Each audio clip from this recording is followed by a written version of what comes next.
Hello friends, I am Sagar Son from ISL English classes. आज मैं 12th class के English का प्रोज सेक्शन का मैं समरी बताने जा रहा हूँ 5th चैप्टर का, जिसका नाम है ideas that have help Mankind. इसकी हिंदी होती है विचार जो मानव जाति की मदद किया है। इसके पहले मैं 4th चैप्टर तक का समरी और ऑब्जेक्टिव बता चुका हूँ। आप मेरे चैनल के माध्यम से वहाँ फॉलो कर सकते हैं और वहाँ आप सीख सकते हैं। इसके अलावा भी मैं ग्रामर सेक्शन का कुछ भाग दिया हूँ, वहाँ भी आप देख सकते हैं। ओके, अब बिना समय गवाए मैं आगे के बारे में बताता हूँ कि आगे क्या है। इसके ऑथर जो हैं, ऑथर मतलब राइटर बर्ट्रैंड रसेल है। बर्ट्रैंड रसेल इंग्लैंड से बिलोंग करते थे। इनका जन्म 1872 में और इनकी मृत्यु 1970 में हुई थी। इन्होंने बहुत सारे बुक लिखे, मैथमेटिशियन भी थे, फिलोसफर भी थे, बहुत सारे के माध्यम से बताऊंगा। ओके, चलिए मैं अब पैराग्राफ पे आता हूँ। फर्स्ट पैराग्राफ है ideas that help Mankind is an essay. ये जो चैप्टर का नाम है वह एक ऐसे है, एक लेख है, written by Bertrand Russell. Bertrand Russell के द्वारा लिखा गया है। इन दिस एसे, इस एसे में he has focused on the ideas that help Mankind. इस एसे में वह विचार जो मानव जाति की मदद किया उस पर फोकस किया है कि हमारे विचार जो है हमारे डेवलपमेंट में कैसा योगदान था, कैसे विचार हमारे विकास में, हमारे प्रोग्रेस में कैसे साथ दिया।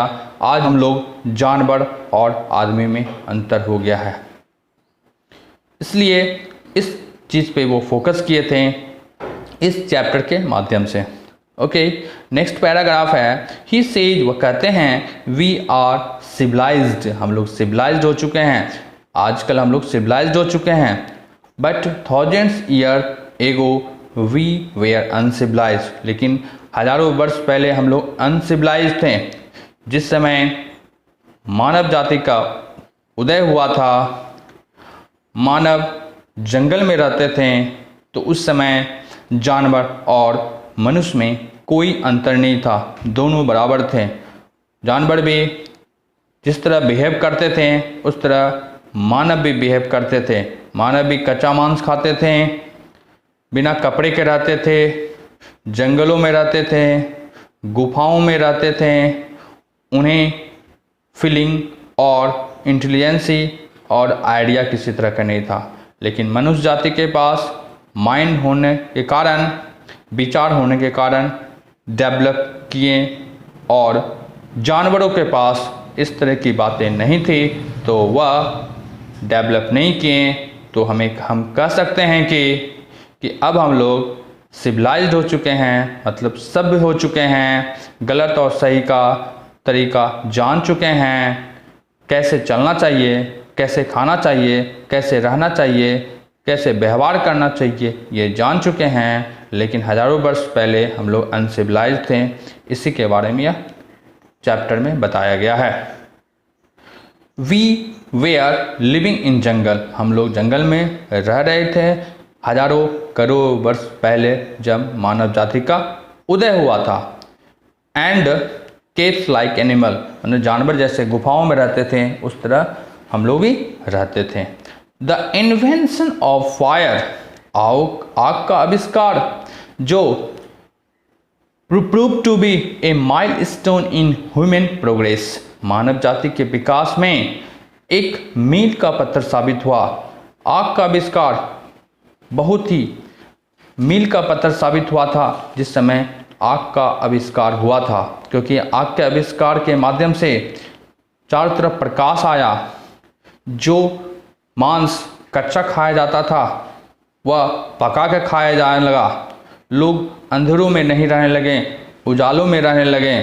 तो आग का आविष्कार एक मील का पत्थर साबित हुआ है मनुष्य जाति के लिए उस समय जब आग का आविष्कार हुआ था। तो नेक्स्ट पैराग्राफ है द मोर आइडिया, ज़्यादातर विचार जो मेड ह्यूमन प्रोस्पेरस, प्रोस्पेरस का मतलब होता है कि समृद्ध या संपन्न, मतलब क्या, ज़्यादा विचार जो है वह मानव को क्या हुआ, संपन्न बनाए हैं।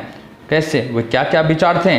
डोमेस्टिकेशन ऑफ एनिमल्स, जानवरों को पालतू बनाना, जानवरों को घरेलू बनाना, एंड एग्रीकल्चर, और कृषि और जानवरों को जब कृषि किए तो उसमें जानवरों की मदद हुई, जानवरों की मदद से वो कृषि किए और जानवरों से वह फ़ायदा हुआ, जिसके कारण वह समृद्ध हुए, खुशहाल हुए और जीने का एक सहारा मिला।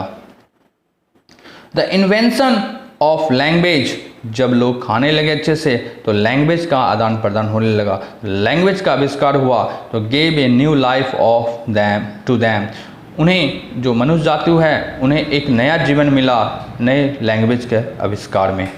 बाद में the latter the invention of printing press, बाद में प्रिंटिंग उसी चीज़ को लिखने के काम में आए, उन्हें प्रिंटिंग में आ गया वो काम, एंड आर्ट ऑफ राइटिंग, और लिखने की कला डेवलप हुई, लिखने की कला अलग अलग ढंगों की, अलग अलग लैंग्वेज में अलग अलग प्रस्तुति होते हैं लिखने की कला को, लिखने की कला जान गए, लिखते कैसे हैं, जिसको हम अपने को अनुभव करते हैं उसको पेज पे कैसे उतारें, अपने कलम कैसे उतारें, तो उस माध्यम का, उस कला का आविष्कार हुआ जब हम अपने को अनुभव करने लगे कि हम क्या हैं। पहले चित्र के द्वारा समझा जाता था कि चित्र के बना के हम लोग समझते थे कि चित्र में क्या है, उसी चित्र को लिखावट में बदला और प्रिंटिंग प्रेस, राइटिंग की, आर्ट ऑफ राइटिंग की कला डेवलप हुई। मेड हिम, जिसे हम, जो हमें या उसे socially, culturally and moral strong, जो हमें सामाजिक और सांस्कृतिक और नैतिक मजबूत बनाता है इस कला के माध्यम से। अंत में फाइनली, नेक्स्ट पैराग्राफ है, finally it is an awesome presentation of Bertrand Russell. अंत में यह कह सकते हैं कि यह जो बर्ट्रैंड रसेल के द्वारा जो चैप्टर लिखा गया है, आइडियाज दैट हेल्प मैनकाइंड, या एक अद्भुत प्रेजेंटेशन है, अद्भुत प्रस्तुतिकरण है, अद्भुत मतलब मानव जाति कैसे विकास किए हैं इसके माध्यम से, इस चैप्टर के माध्यम से बताए हैं। Okay, and ideas that help Mankind, और आइडिया जो विचार जो है मानव जाति की मदद किया है, is about the growth of our thoughts, या हमारे सोच के विकास के बारे में बताया गया है, इसमें विकास कैसे हुआ उसके बारे में बताया गया इस चैप्टर में। एंड विच मेड दैम, और सुपीरियर टू एनिमल, और विच मेड दैम, वे हमें बनाए, वे उन्हें बनाए जानवरों से सुपीरियर, जानवरों से ज़्यादा होशियार, जानवरों से ज़्यादा इंटेलिजेंट, इस माध्यम से, आइडिया के माध्यम से। आई होप डैट आप इसे अच्छे से समझ गए होंगे, और इंग्लिश को मैं हिंदी अच्छे से कर चुका हूँ, आप एक एक लाइन को अच्छे से समझा चुका हूँ, जहाँ तक मुझे कोशिश किया हूँ कि आप अच्छे से समझ गए होंगे। आप एक या दो बार इसे अच्छे से देखें, आप इस समरी को अपने एग्ज़ाम में अच्छे से लिख सकें, इसलिए इसे आप एक या दो बार ज़रूर देखें, पढ़ें और समझें। आई होप डैट आपके एग्ज़ाम में या 5 नंबर का समरी आता है, आप इसे ज़रूर लिख सकें और अच्छे से अच्छे नंबर से आप इंग्लिश में टॉप करें। आई होप डैट अगर यह वीडियो आपको अच्छा लगा होगा तो आप इस चैनल को subscribe, like, comments and share ज़रूर करेंगे। Okay, thank you for listening this video.